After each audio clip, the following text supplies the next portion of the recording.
Saludos amigos y hermanos, abundantes bendiciones en Cristo en esta noche de jueves. Espero que usted esté bien hoy en este día. Hoy para mí ha sido un día grato, agradable.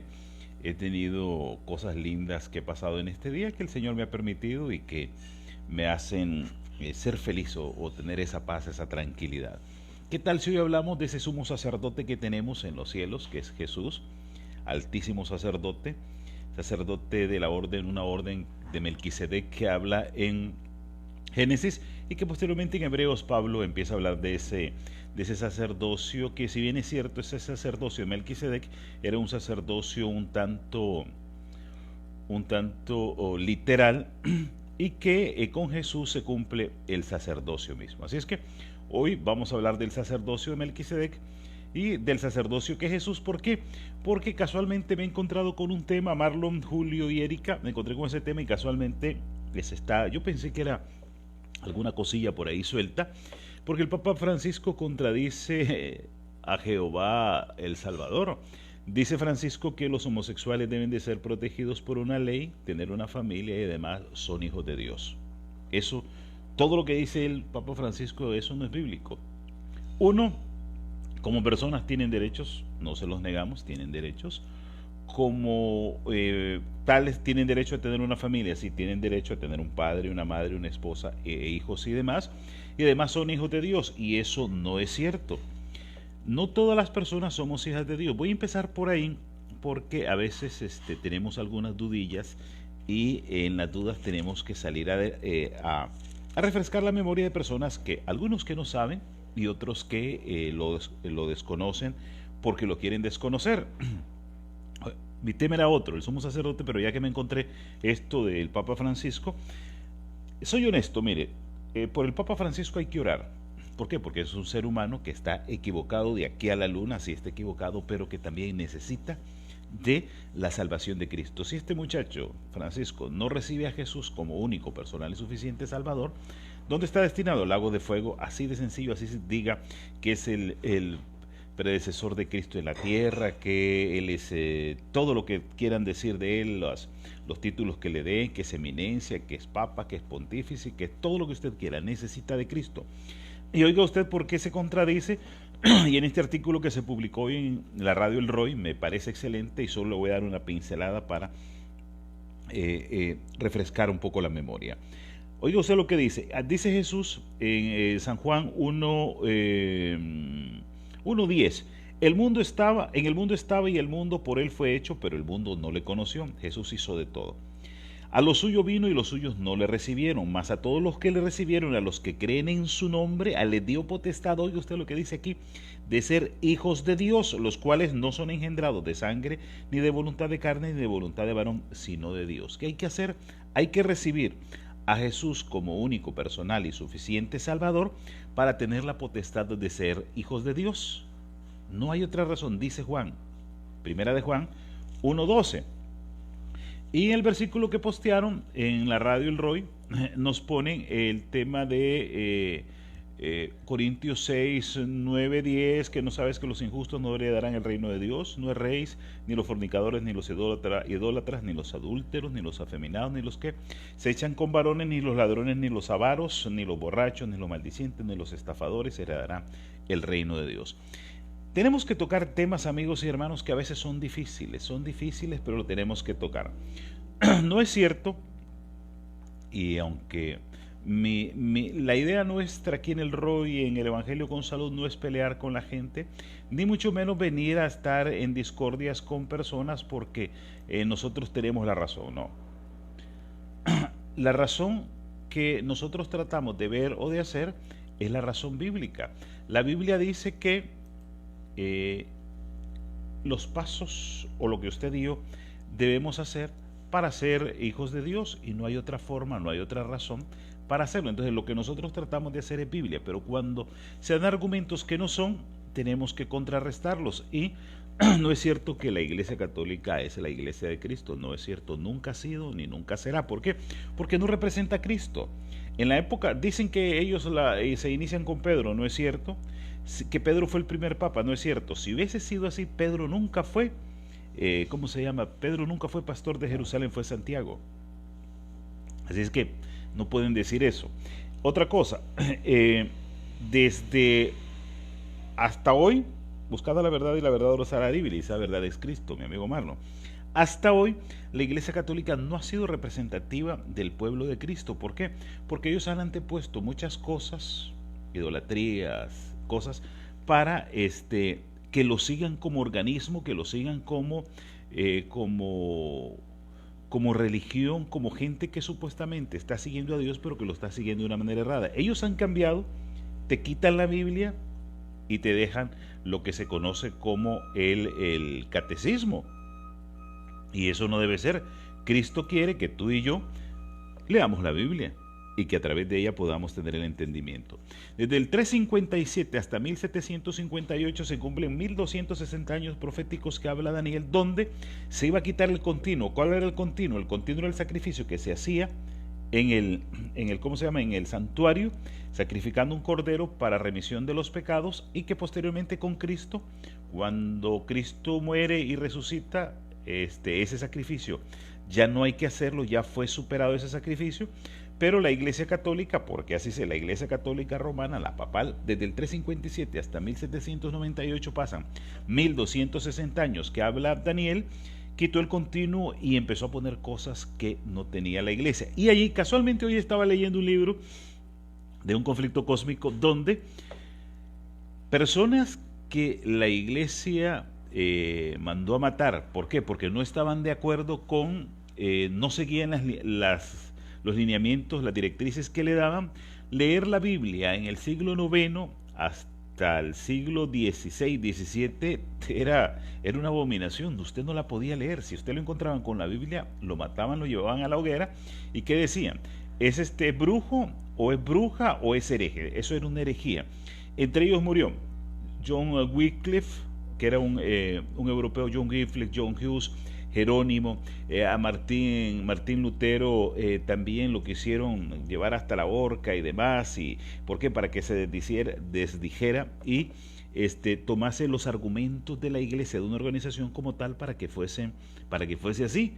Y no es cierto lo que se dice, porque lástima a las personas que están siendo llevadas a la mentira.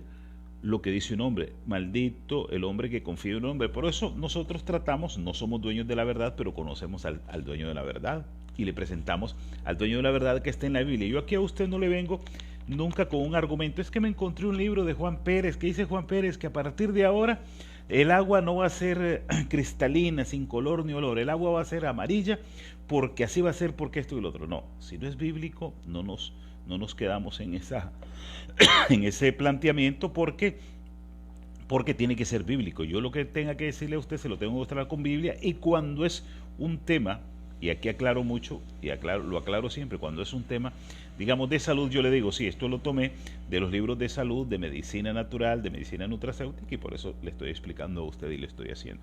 Pero el tema es grave porque muchas personas, hay mucha gente muy honesta, muy sincera en la Iglesia Católica como tal, y que está siendo engañada, y que tiene que despertar y reconocer a Jesús como único, personal y suficiente Salvador, porque no hay otra forma. Si usted y yo no reconocemos a Jesús como único, personal y suficiente Salvador, no estamos en nada. Saludos a la familia Chiefman, a Ilanit y a todas las personas que nos están siguiendo, a Mila, a Marta, a María, a la familia Poveda, una familia de Managua, Nicaragua, que nos manda un mensaje. Entonces entremos en el tema que les traía hoy para aprovechar el tiempo. Pero tenemos de tener cuidado. No es cierto que todo lo que diga Francisco es verdad. Si Francisco aparece con una Biblia y le dice, mire, la Biblia dice en el versículo tal, capítulo tal, del libro tal, dice que Dios es amor, demuéstremelo, Francisco, y aquí está. ¿Por qué?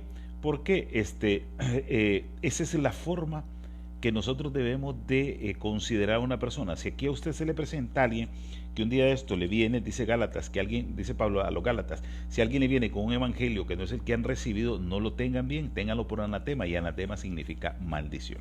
Así es que en el nombre de Jesús rechazamos las palabras de ese hombre, porque está equivocado de aquí a la luna y quiere traer a personas que honestamente, verdaderamente fieles, porque hay muchos católicos fieles, más fieles que cualquier otra persona, que están allí por engaño, unos porque no quieren salir y otros porque en su humildad verdaderamente están creyendo de esa manera, pero que no es así. Que Dios les bendiga y que Dios les proteja y que Dios les dé sabiduría y entendimiento para que puedan quitarse esa venda que tienen en sus vidas y que puedan tener una vida distinta. Evangelio con Salud a través del ROY, que es una página de internet. También tenemos una radio que se llama Radio El Roy, donde usted puede escuchar programas, música, prédicas y demás, que está para todo el mundo. En todo el mundo, donde haya internet, ahí se va a escuchar. Y también los programas que nosotros tenemos, los dejamos en YouTube. Cualquier momento usted los puede bajar de YouTube y escuchar la prédica, compartirla, traerla, llevarla. Y también le hablamos de medicina nutracéutica. Hoy, el sacerdocio de Jesús, que es el sumo sacerdote. No necesitamos un mediador. Oiga usted, como anillo al dedo. En Hebreos 8 se habla de un mediador. Usted y yo no necesitamos un mediador. Para venir delante de Dios, usted y yo, lo único que necesitamos es presentarnos a Jesús y hacer nuestra oración, elevar nuestra plegaria a Él, y Él esa oración, esa plegaria la va a llevar hasta los cielos, hasta el trono santísimo donde está Él. No está sentado a la diestra físicamente, sino que eso significa que está en poder y en gloria con Dios, porque no sabemos si donde está Dios y donde está Jesús y el Espíritu Santo hay 3 tronos, 3 sillones, que nosotros a veces creemos que es así. Podría ser, pero no necesariamente es así. Es algo simbólico que el Señor le ha dado, por ejemplo, a Juan, a Marcos, a Mateo, para tener una revelación, una idea de lo que es el trono. El mediador de un nuevo pacto es el sumo sacerdote nuestro, y ese sumo sacerdote se llama Jesús. Ahora bien, el punto principal de lo que venimos diciendo es que tenemos tal sumo sacerdote, oiga usted, el cual se sentó a la diestra del trono de la majestad en los cielos, ministro del santuario y de aquel verdadero tabernáculo que levantó el Señor y no el hombre. ¿Quién levantó el tabernáculo? Lo levantó el Señor y no el hombre, porque todo sumo sacerdote está constituido para presentar ofrendas y sacrificios, por lo cual es necesario también que éste tenga algo que ofrecer. Así que si estuviese sobre la tierra, ni siquiera será sacerdote, habiendo aún sacerdotes que presenten ofrendas según la ley. Esto está hablando Pablo de la ofrenda de la ley, las cuales sirven a lo que es figura y sombra de las cosas celestiales, como se le advirtió a Moisés cuando iba a erigir el tabernáculo, diciendo: mira, haz todas las cosas conforme al modelo que te he mostrado en el monte. Entonces, ese es un modelo que el Señor le mostró a Moisés del tabernáculo que el Señor le daba para que éste viniera y que hiciera una forma de la redención. El paso de la redención de Cristo, el paso de la redención de Cristo no es más que a través del tabernáculo. Era un ejemplo de lo que iba a hacer Jesús, el sacrificio para usted y por mí, para salvarnos, y que a partir de ahí ya no necesitamos estar matando un cordero ni nada, porque Jesús fue el cordero que dio su vida por usted y por mí, y que hoy está sentado a la diestra del Padre Celestial. ¿Necesitamos un sumo sacerdote aquí en la tierra? No necesitamos un sumo sacerdote. Necesitamos aquí alguien que esté intercediendo por nosotros. No necesitamos a nadie. Cuando alguien a ti te dice, por ejemplo, que para ir a Dios tienes que presentarte a la Virgen María, tienes que presentarte a Juan, a Pedro, a este o el otro, te está mintiendo, porque tú y yo no necesitamos. Dice la Biblia que solo hay un sumo sacerdote, un intercesor entre Dios y los hombres, que es Jesús, el Hijo del Hombre. No hay otra forma. A María nosotros debemos amarla porque es una hermana nuestra que también, oiga usted lo que voy a decirle, que también necesita de Cristo. María necesita de Cristo, su propio Hijo. ¿Por qué? Porque es el Salvador. María, ¿dónde está? María no está en el cielo. Son parte de las doctrinas que se maneja en la Iglesia Católica, que María está en el cielo. ¿Y por qué se dice que María no está en el cielo? Bueno, Juan te lo puede declarar. Mire que aquí todo se lo argumento con versículos bíblicos. En Juan dice que solo lo que salió del cielo volvió al cielo. Ya se me perdió la cita. A nadie ha visto el unigénito, el Padre. Que nadie ha venido al cielo. Si me ayudas, Marlon, por ahí lo encontrás. Está en Juan, donde habla de que lo único que salió del cielo fue lo que entró, y el único que salió del cielo fue Jesús. María no estaba en el cielo, nunca estuvo en el cielo, no entró al cielo, no vino del cielo, por eso no puede estar en el cielo. Ahorita se los encuentro. no quiero quedarles mal, pero está en Juan donde dice que lo único que salió del cielo, entró al cielo, que es Jesús, que es el Cordero de Dios, que quita el pecado del mundo. También dio testimonio sobre cuál descendieron los primeros discípulos. Sí, pero está en Juan, no lo encuentro. Le prometo que se lo doy si es que Marlon ahorita no me ayuda para darlo. Bueno, pero eso es lo único. María, ¿dónde está? María está durmiendo, está esperando que suene la trompeta para levantarse. Pedro, ¿dónde está? Está durmiendo, esperando que suene la trompeta. Pablo, Pedro, Dorcas, Esteban, Salomón, David, todas las personas que murieron están esperando la venida de Cristo. Pero, ¿cómo se llama? El único que está en el cielo es Jesús, porque Él bajó del cielo y es el único que subió al cielo. Estamos hablando hoy de ese sumo sacerdote. Ahorita le doy el versículo donde aparece que dice que el único que vino del cielo fue Jesús y que es el único que ha regresado allá, de ahí nadie ha entrado al cielo, que el tercer cielo donde está Dios, porque está el cielo atmosférico, donde estamos en el aire, donde está usted y yo, el segundo cielo donde están los astros, Saturno, esto y lo otro, y el tercer cielo, según dice Pablo, es donde está Dios. Así es que ese es el tercer cielo. Primera de Juan 2.1 habla de Jesús como sumo sacerdote, pero también de abogado. Primera de Juan 2.1 dice: hijitos míos, estas cosas os escribo para que no pequéis, y si alguno hubiese pecado, Juan 3.13, ya lo damos, y si hubiese pecado, abogado tenemos para con el Padre, a Jesucristo el justo. ¿A quién tenemos de abogado con el Padre? A Jesucristo. Entonces, usted y yo no necesitamos abogado defensor. 3.13, imagínense, yo sabía que ahí estaba, ¿eh? Oiga lo que dice: nadie subió al cielo sino el que descendió del cielo, el Hijo del Hombre que está en el cielo. ¿Dónde está María? María jamás puede estar en el cielo. María está en el cementerio, ya no existe como tal, está en polvo.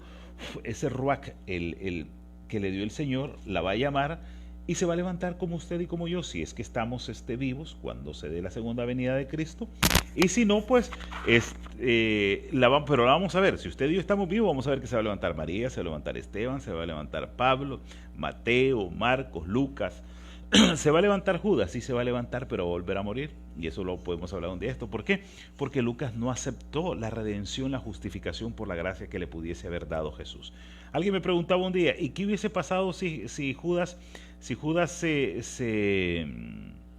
¿cómo se llama? Si Judas viene y se convierte al Señor, le pide perdón al Señor? Yo siento que Jesús le hubiera perdonado ahí, yo estoy seguro que Jesús le hubiera perdonado por lo que hizo, de venderlo, de hacer lo que hizo, pero Judas no entró en esa razón. Entonces, en el 3.13, ¿dónde está? Donde lo que ha salido del cielo ha venido al cielo. Pero hoy estoy hablándoles de el sumo sacerdote.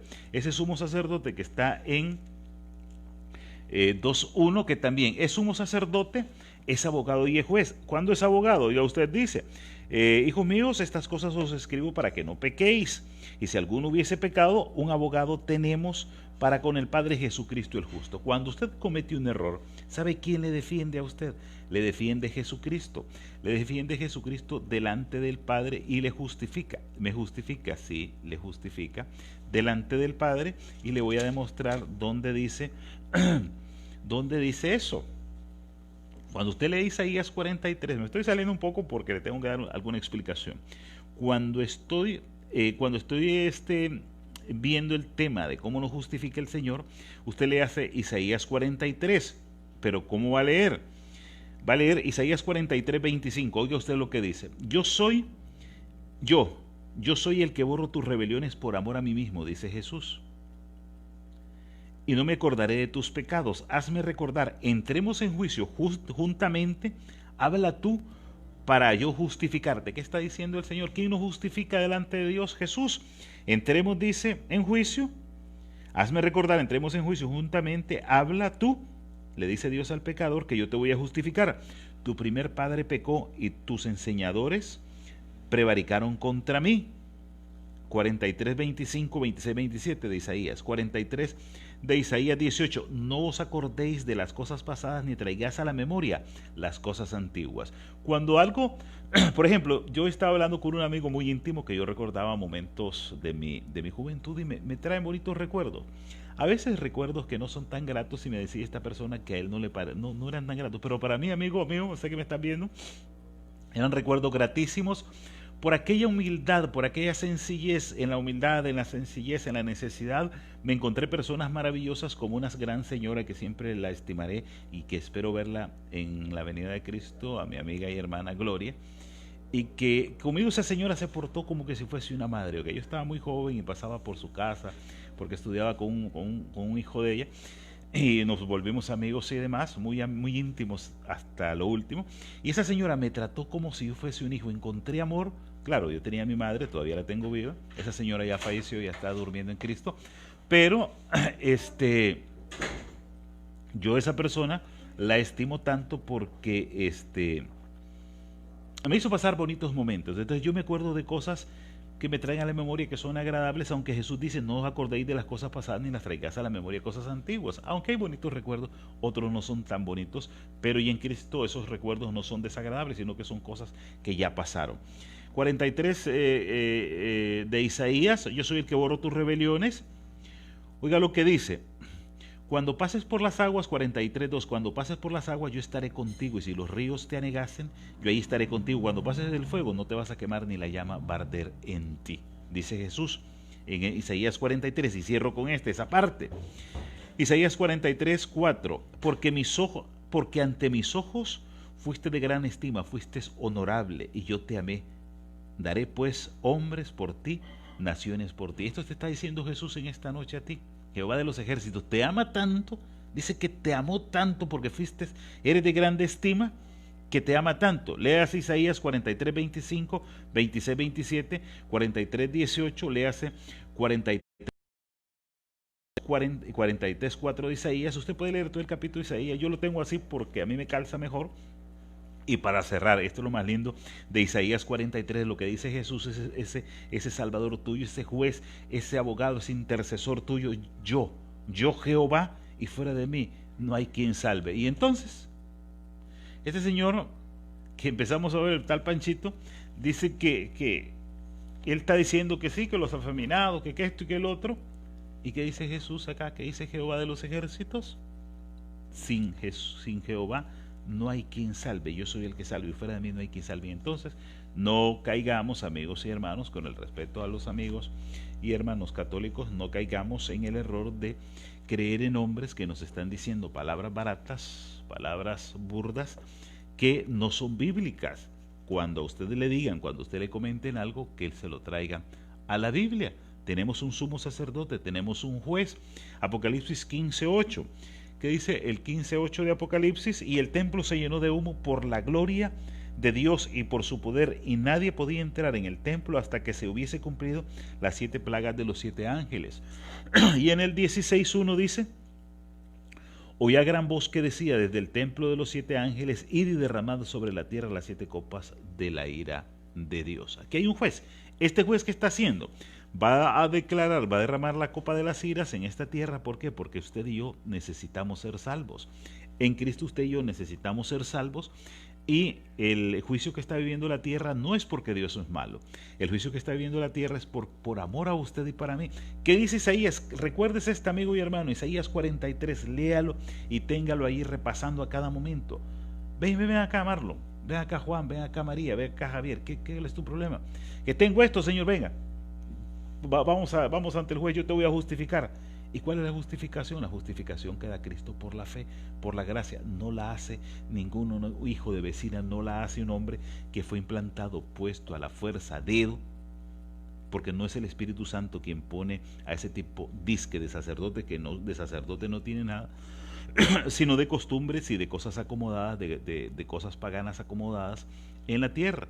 Que usted me diga que tiene que salir humo blanco en un momento determinado, un tipo de humo por una chimenea en un momento que están haciendo la elección de algo, oiga, hay que ser imprudente a estas alturas del siglo XXI, que para elegir una persona salga humo, oiga, o estamos atrasados o nos quieren ver la cara de tonto, pero eso no funciona así. Cuando usted le pide a Dios, vamos a elegir a una persona para que sea el representante de tal actividad. ¿Qué hace usted? Hagamos una oración y vamos a proponer, ¿quién estamos aquí? Aquí hay 10 personas, esta persona, hagamos una votación, y el Espíritu Santo va a dar a las personas que digan, ok, esta persona puede ser, porque tiene la capacidad, porque Dios me lo puede permitir que lo pongamos a Él, y hasta ahí nomás, y no por una circunstancia XY. Usted no sabe, amigo y hermano, si es que las cosas que han pasado por el oscurantismo de algunas religiones que han hecho en el mundo, las guerras que han habido, la Segunda Guerra Mundial, que se murieron más de 80 millones de personas, no han sido tan fratricidas como la persecución que se dio en la era del oscurantismo, 1260 años hasta hoy, no ha sido. Porque en la época de Hitler, si bien es cierto, habían cosas difíciles, mataban a la gente, pero te metían un tiro, no te daban